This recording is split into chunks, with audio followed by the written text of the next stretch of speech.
ást í konunnar og eitthvað svona og já, en innblásturinn af að mínum texta var nú bara sko stífluþjónusta Bjarna. Það var nú kannski svona ekki alveg á sama plani. En það kom þannig til að við vorum að syngja í spurðu Hjördísi bara. Við vorum að syngja í útför í Grafarvogskirkju og þær á neðri hæðinni sagt, svona aðstæða fyrir söngfólk og salerni. Og ég brá mér þarna á salernið til þess að undirbúa mig fyrir sönginn. Og þegar ég kem þarna inn þá er sagt, límiði á klósettum sem stendur á stífluþjónusta Bjarna. Og þar var hægt að hringja í neyðarnúmer.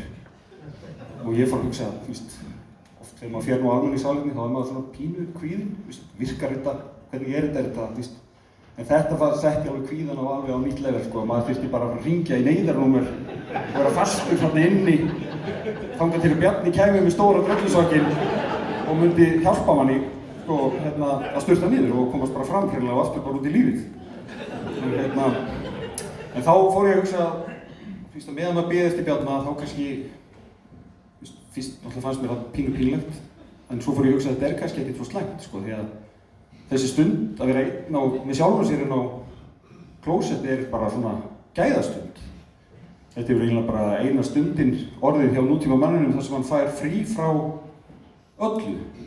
Frí frá krökkunum, frí frá konunni, frí frá símanum, frí frá lífsgæðakapphlaupinu, frí frá öllu. Hann bara einn með sjálfum sér. Og það var sem sagt innblásturinn að náða friður. Gjörðu svo vel.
Þetta kemur frá Dóra á Hundastapa.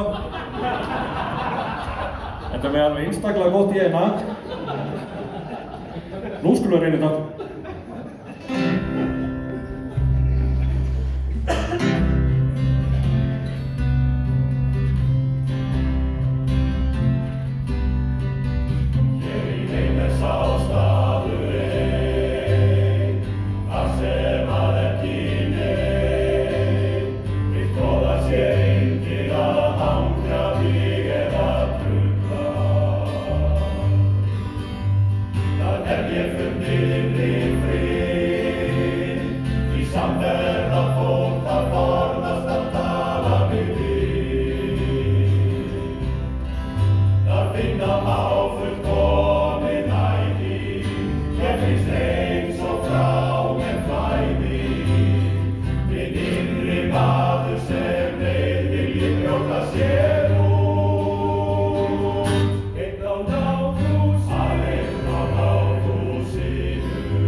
Señor.